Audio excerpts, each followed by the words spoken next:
지난달 첫 공판 때도 그리고 두 번째 공판 때도 윤석열 전 대통령은 차량에 탄 채 곧장 법원 지하 주차장으로 진입했습니다. 집부터 법정까지 5분 정도 걸렸습니다. 법원은 경호와 방호의 필요성을 이유로 들었습니다. 하지만 전직 대통령들과 달랐습니다. 이명박, 박근혜 두 전직 대통령 모두 걸어서 법정으로 들어갔습니다. 포토라인도 피하지 못했습니다. 법원은 다음 주 월요일 3차 공판 때는 윤 전 대통령이 지상 출입구를 통해 출입하도록 하기로 했다고 밝혔습니다. 그동안 공판 때 청사 주변 상황 등을 토대로 결정했다고 설명했습니다. 찬반 시위나 집회 인원이 많지 않았던 점을 고려한 것으로 보입니다. 최근에는 윤 전 대통령이 한강공원에서 반려견과 산책을 하는 모습이 시민들에게 포착됐는데 경호상 문제도 없었습니다. 윤 전 대통령만 예외로 하는 상황이 반복되면서 특혜 논란이 자꾸 불거지는 것도 법원으로서는 부담스러웠을 것으로 보입니다. 관례와 다른 계산법이 적용되면서 윤 전 대통령 구속이 취소돼 다른 내란 혐의 피고인들과 달리 그냥 석방됐고 법정 촬영 신청도 다른 전직 대통령과 달리 한 차례 불화됐습니다. 최근 법원 내부망에는 이재명 민주당 후보 대법원 상고심 선고와 맞물려 이를 비판하는 현직 법관의 글도 올라왔습니다. 부산 지역 한 부장판사는 계엄령을 선포한 전직 대통령이 불구속 재판받고 대법원은 일사불란하게 특정인의 항소심을 파기환송했다며 이게 제대로 된 재판의 모습이냐고 했습니다. 내란 우두머리 혐의를 받고 있는 윤 전 대통령은 계엄 이후 처음으로 포토라인에서 기자들의 직접 질문을 받게 될 가능성이 높아 보입니다.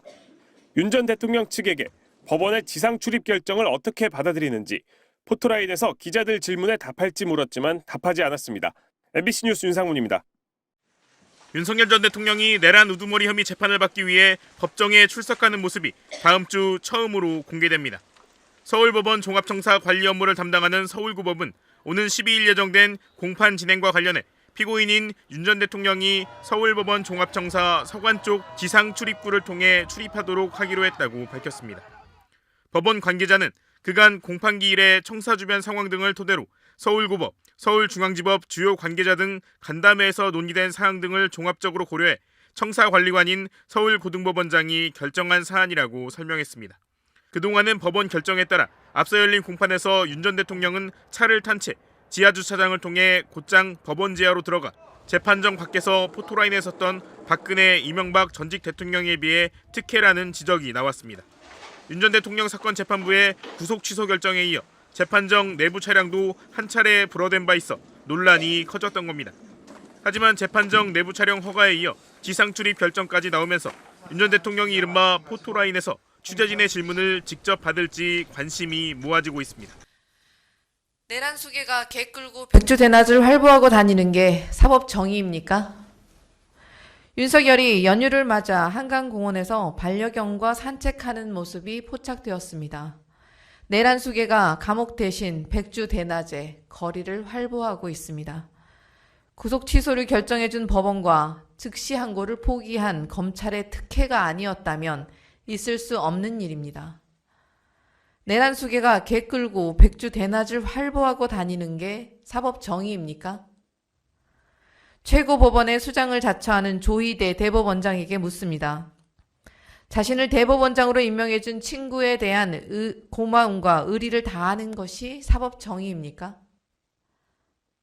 또한 내란 2인자였던 한독수 전 총리는 국민의힘에 후보 자리를 내놓으라고 압박하고 있고 국민의힘은 멀쩡히 뽑아놓은 후보를 사기꾼으로 몰며 싸우고 있습니다.